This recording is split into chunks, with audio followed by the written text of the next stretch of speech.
भारत और जापान के संबंधों को बेहतर सरकार की नीतियों के साथ ही दोनों देशों के लोग के आपसी संबंध भी बना रहे हैं।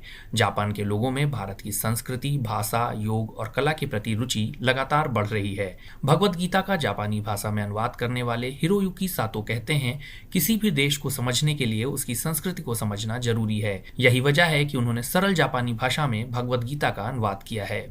मैं कहना चाहूंगा, भारतीय संस्कृति का स्वरूप सब लोग कहते हैं श्रीमद् भगवत गीता है।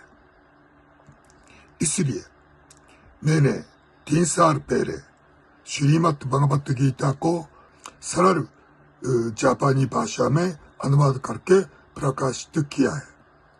मेरा उद्देश्य जापानी लोगों को भी श्रीमद् भगवत गीता पढ़कर जीने का प्रेरणा मिलना था। टोक्यो में इंडियन रेस्टोरेंट चलाने वाले अनिल राज कहते हैं कि जापान के लोगों में इंडियन कुजीन के प्रति रुचि बढ़ी है। कई जापानी उनके रोजाना के ग्राहक हैं जो नॉन वेजिटेरियन के साथ ही वेजिटेरियन इंडियन फूड को भी खूब पसंद कर रहे हैं। यही वजह है कि टोक्यो में इंडियन फूड जॉइंट्स की संख्या में भी वृद्धि हुई है। हमने जब शुरू किया था, मैं 2005 में पहला रेस्टोरेंट शुरू किया और अभी 8 रेस्टोरेंट है हमारे। और इसका रिस्पॉन्स हम जब शुरू किए थे, जब फर्स्ट साउथ इंडियन रेस्टोरेंट के तौर पे शुरू किए थे, तब डोसा या इडली या वड़ा कुछ नहीं मिलता था इधर। और तब से लेके 20 साल का जर्नी हुआ है अभी तक। और 20 साल में हमने बहुत डोसा को प्रमोट किया है, इडली को प्रमोट किया है।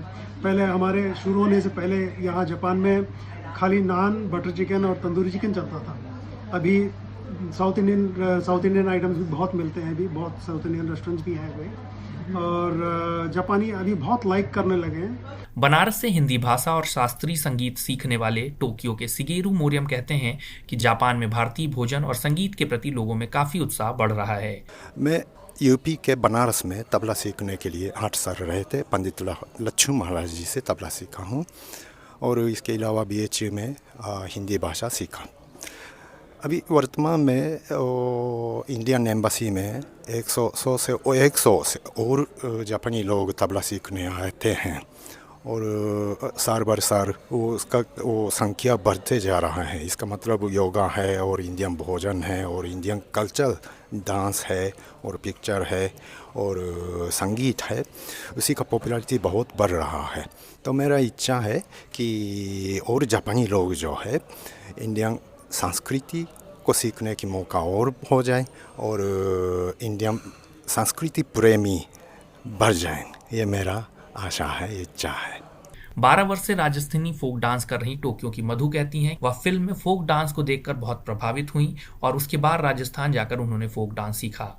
इस बार वह प्रधानमंत्री नरेंद्र मोदी का स्वागत करने के लिए बेहद उत्साहित हैं। मैं राजस्थानी फोक डांस करती हूँ 12 साल से, और मुझे कभी नहीं सोचा था मोदी जी से मिलना है और स्वागत करना पाऊँगी। कभी नहीं सोचा था। तो मैं बहुत लकी हूँ, मैं बहुत खुशी हुई। 13 साल पहले मैंने एक फिल्म देखी, तो उसमें राजस्थानी फोक म्यूज़िक और डांस सीन था। तो मैं रोना बंद नहीं कर पाई, मतलब जुड़ गई, मेरी आत्मा जुड़ गई। तो तब से मैं हर साल राजस्थान आते रहते हैं। पेशे से इंजीनियर अहिको यमादा कहते हैं कि योग के कारण उनकी भारत के बारे में जानने में उत्सुकता बढ़ी है। वह कहते हैं कि भारत ने दुनिया को योग दिया है जो सभी के स्वास्थ्य के लिए जरूरी है।